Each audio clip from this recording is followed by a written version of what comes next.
What's going on, guys? I'm here at Island Lake in Silverdale this morning around 7 a.m. Just got here before the sun's coming up. They just stocked some trout in this lake a couple weeks ago. I was here last week sometime, got like 6 or 7 trout in a little under an hour. It was crazy. So I'm hoping to repeat that for today. Gonna be running trolling some crankbaits. And then I got my fly rod too. So yeah, let's get on the water and see if we can get some stuff for the smoker.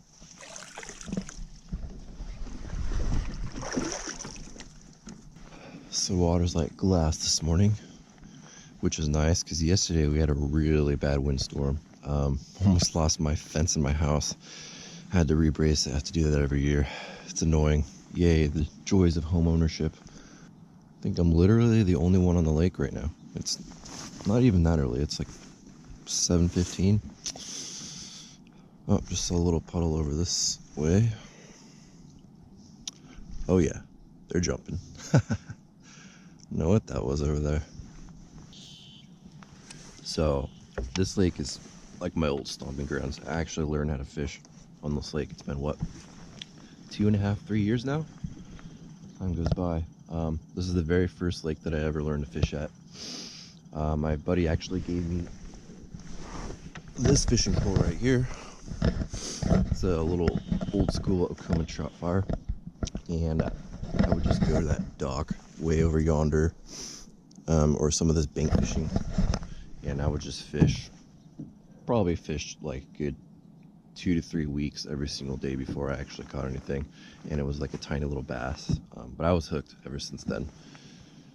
And then I got a little sit inside kayak because this lake kind of gets crazy with people during the summer, and wanted some peace and quiet because that's kind of what fishing is a lot about for me.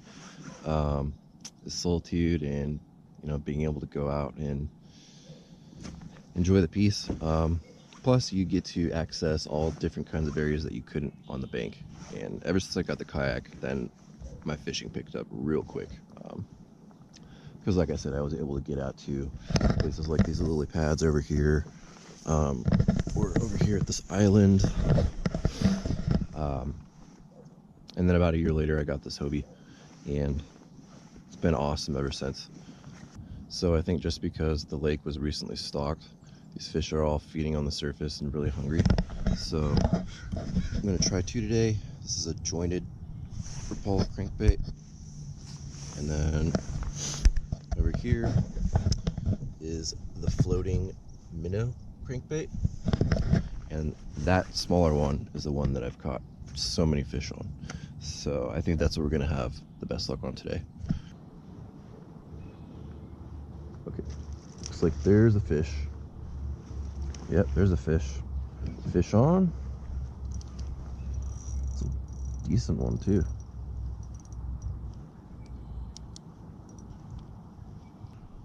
Okay, nice. That's a fishy. Come on, buddy. Definitely a trout. Oh, he's a crazy one too. Oh, that's a nice one. The size has been pretty good in this lake of what they stocked. Probably like 12, 13 inches. Good for the smoker. But yeah, like I said, that floating crankbait is what's been getting everything.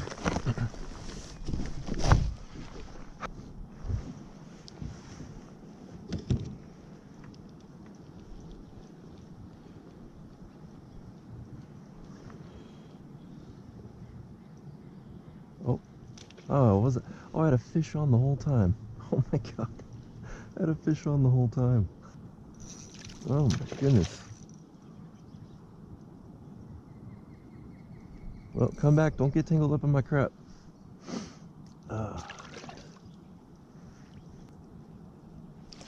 Nice. Alrighty. Same size as the last one. Yeah. Okay.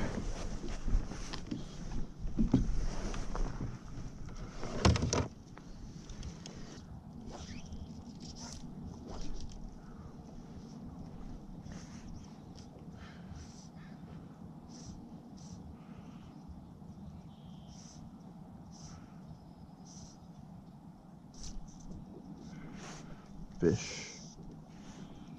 Got one. Woo. This is fun.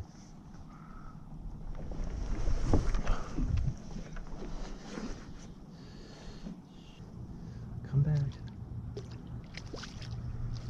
Go. Okay. Oh yeah. Okay.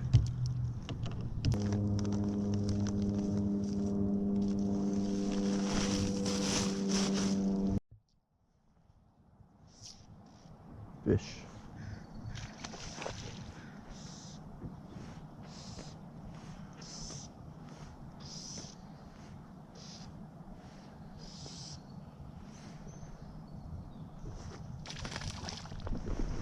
Oh no. Damn it. Alright guys, that was a good morning on the water. So I'm gonna go home, clean them, show you guys how I do my smoking brining recipe. Usually do a dry brine, and then we'll get them in the smoker. See you in a minute. Alright guys, back home. Gotta clean these fish. I thought I got 4, but I guess I only got 3. Decent size though. They're like 14 inches about each. This top one right here is pretty fatty. So yeah, I'm gonna show you how I clean them and get them filleted, and then we'll go through the dry brine process. Okay, so first things first, gonna get our fillet knife and gonna grab them by the tail here. I'm left-handed, so it'll be opposite for most of you, but just stick the knife right by the butthole here. Just go below the surface. Tilt the knife back at an angle like this. Don't go too deep, because otherwise you'll get all the guts and mess it up. So just like that.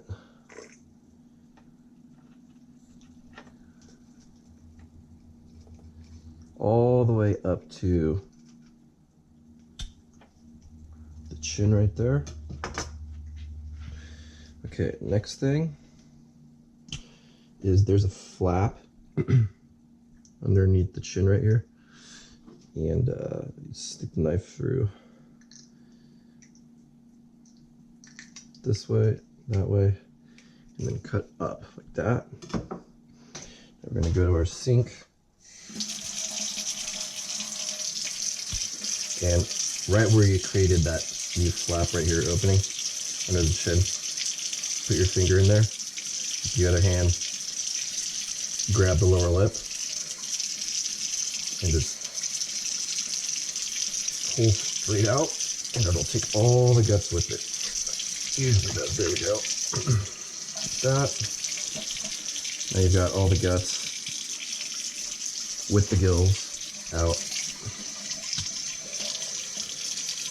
Just give it a nice little rinse. So take your knife, cut along to open on the spine.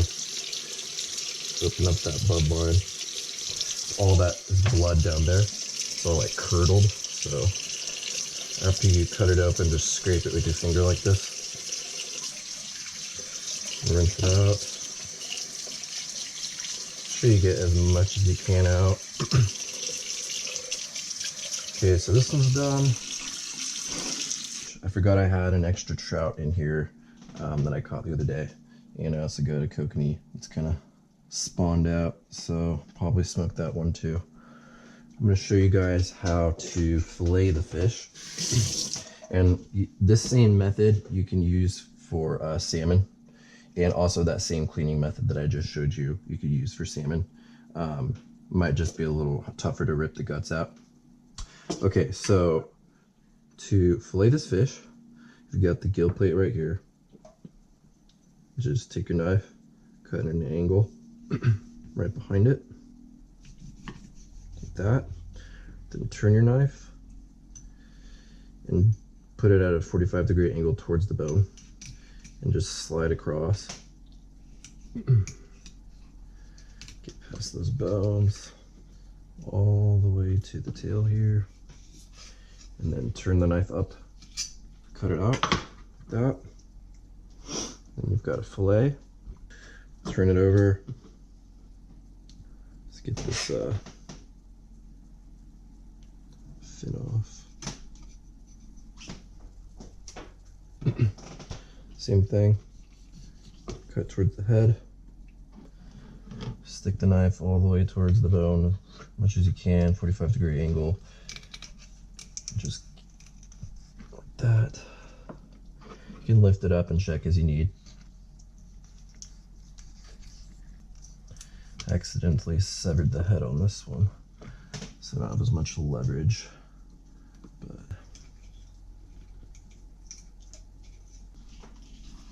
okay.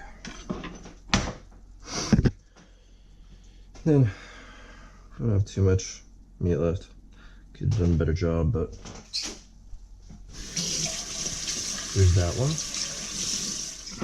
All right, now that we've got our fish cleaned over here and filleted, I'm gonna go over here and get some brown sugar, light or dark, coarse kosher salt.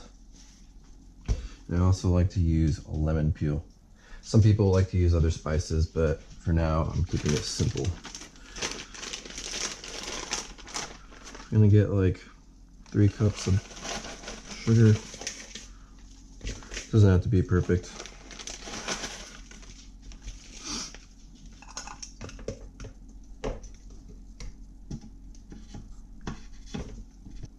Then I'll do like 1 cup of salt.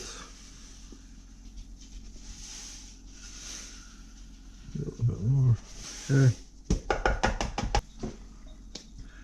And sprinkle a little lemon peel in there. Mix up all that salt and brown sugar. Now what this is going to do is all the salt is going to extract the juices from this fish and pull it out, and this brown sugar mixture is going to turn like a very thick syrup. Okay, I think that's a nice salt to sugar ratio. So go back over here. Get a glass dish or plastic, something that's non-reactive. Don't use metal. I've heard that's not a good thing to do when you're curing fish because it can release some off flavors, probably from the salt. So I like to do a nice thin layer, as thin as you can.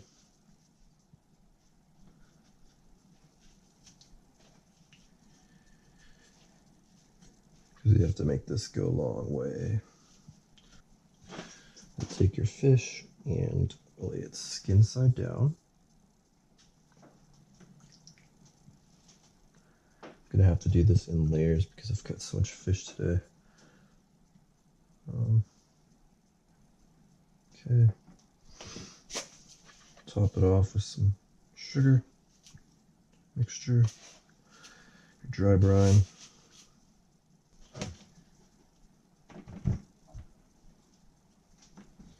Next layer, skin side down. I have to do 3 layers on this one. Okay.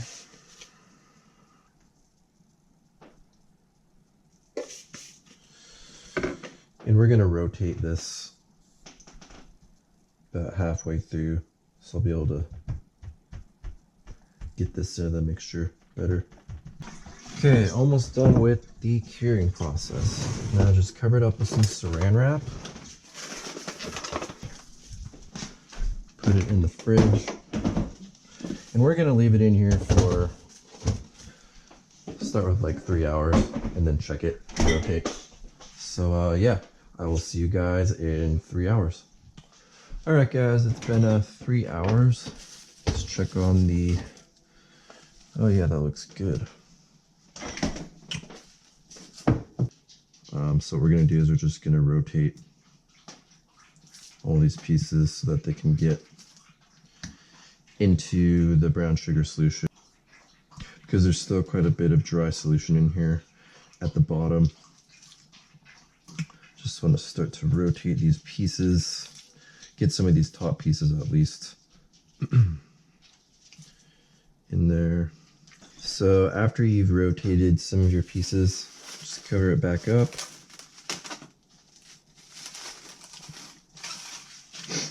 And put it back in the fridge for another 2 to 3 hours.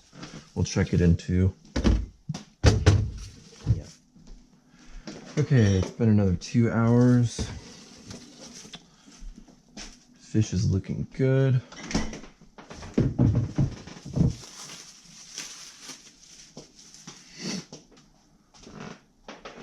Okay, so I think most of this is ready. So you're gonna want to get some paper towels and a sheet pan and some grease or something to let the fish air out, because that's gonna be the next step. So we're just gonna take each piece, take it out, run it under some water, and just rinse it off. Rub out any salt that's stuck on, and then dab it dry with a paper towel, just like this.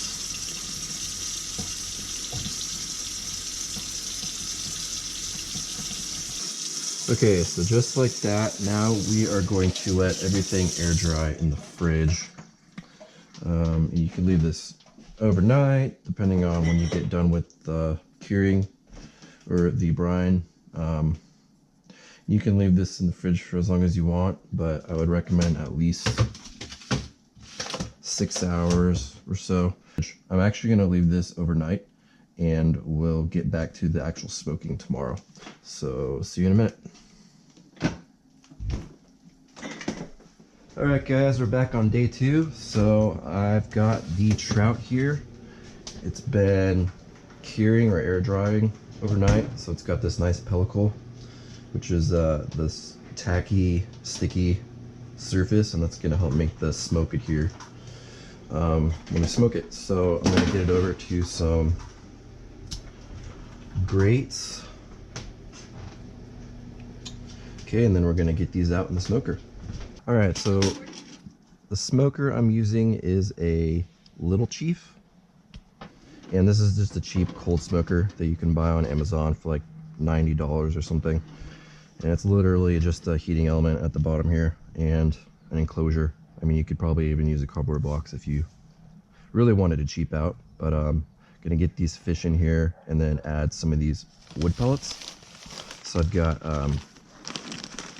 apple wood chips and alder wood chips. And what I'm gonna do is I'm gonna do 1 pan of each. Okay, so now that I've got the fish in here, I'm gonna cover this up. And I've got a pan already filled up, nice heaping pan full of these apple wood chips. And I'm gonna let these sit in there for 45 minutes to an hour. That's about how long it takes for all the wood chips to burn through. And then we'll come back and then do the second pan of alder wood chips. All right guys, so we're in between switching out the wood chips. And what I like to do is brush the fish with some maple syrup. So I'm gonna put a little bit of this in a bowl. Gives it that nice candied flavor. Okay. Just gonna brush a little bit on each piece. Now I'm gonna change out this pan of wood chips and put in the alder wood chips, and then we'll go for another 45 minutes to an hour.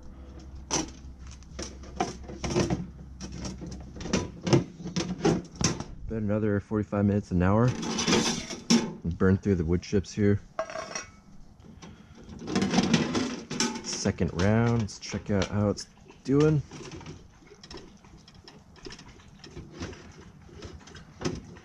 Yeah, that's looking pretty good. I think what I'm gonna do now is finish them in the oven, because if I leave them in here for too long, they'll just dry out. And just do a little bake in the oven. I'm gonna set it for like 360 or so, and then stick these in the oven for, check it every 5 minutes till it's done and less translucent. Just pulled the trout out of the oven. A lot more opaque now. This is about how I like it.